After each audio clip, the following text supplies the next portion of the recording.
Assalamualaikum warahmatullahi wabarakatuh. Alhamdulillah bertemu lagi dengan saya Burda Asni dengan NIM 1807030209, mahasiswi dari program studi biologi Fakultas Sains dan Teknologi Universitas Islam Negeri Araniri, Banda Aceh. Nah, kali ini saya akan meringkas sebuah video yang berjudul Arus dan Gelombang, yang mana ini adalah tugas yang diberikan oleh Pak Ilham Zulfahmi MSI dengan MK Biologi Laut. Oke teman-teman, untuk memulai video ini kita harus tahu dulu apa saja kategori pergerakan dari air laut. Nah, jadi pergerakan air laut itu dikategorikan dengan 3 hal. Yang pertama adalah gelombang, yang kedua adalah pasang surut, dan yang terakhir adalah arus. Gelombang adalah pergerakan naik turunnya air dengan arah tegak lurus, yang mana permukaan air laut akan membentuk kurva atau grafik. Apa sih faktor terjadinya gelombang itu? Faktor terjadinya gelombang adalah angin.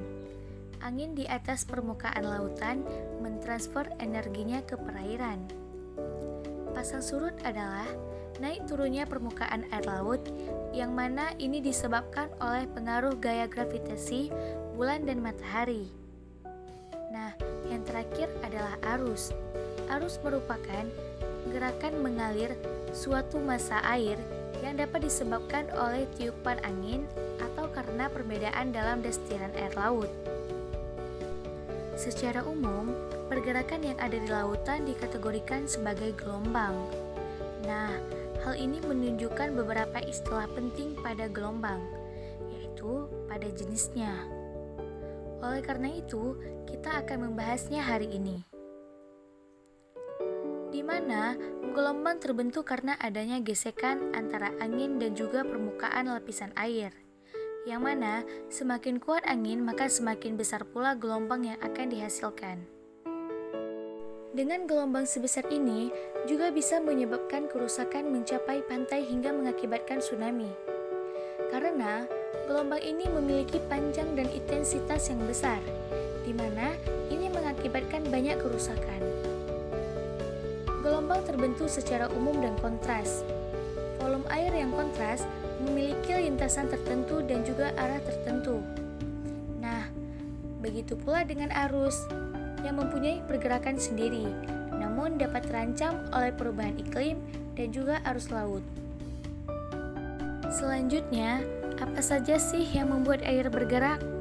Nah, yang membuat air bergerak adalah pertama, pemanasan tenaga surya, yaitu suhu dan kepadatan. Yang kedua, angin. Yang ketiga, gravitasi. Dan yang keempat adalah gaya Coriolis. Nah, gaya Coriolis ini adalah gaya pada rotasi bumi yang membelokkan arah air laut. Pembelokan arus ke kanan terjadi di kutub utara, sedangkan pembelokan ke kiri terjadi di kutub selatan. Nah, tahap selanjutnya kita masuk ke jenis arus. Jadi, jenis arus ini dibagi menjadi 2 bagian. Yang pertama, arus permukaan. Arus permukaan terjadi 400 meter bagian atas lautan, sekitar 10% dari semua air di lautan. Yang kedua, arus di dalam. Arus di dalam atau arus ternal di bawah 400 meter dan membuat sekitar 90% lautan atau sirkulasi permukaan. Berikutnya adalah pentingnya arus lautan. Yang pertama, untuk memindahkan organisme yang mengapung. Contohnya itu seperti larva, ikan, plankton, ubur-ubur, dan untuk menyebarkan populasi. Yang kedua, gerakan arus memungkinkan perubahan eksternal. Yang ketiga, dapat juga membawa oksigen sebagai pencampuran nutrisi air. Yang keempat, membawa pulutan atau limbah. Yang kelima, transportasi cuaca atau iklim yang mempengaruhi panas.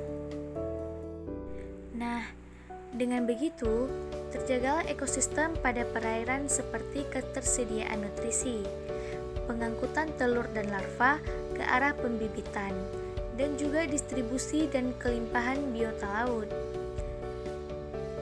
Nah, cukup sekian materi tentang arus dan gelombang. Semoga bermanfaat untuk teman-teman semua. Saya ucapkan Assalamualaikum warahmatullahi wabarakatuh.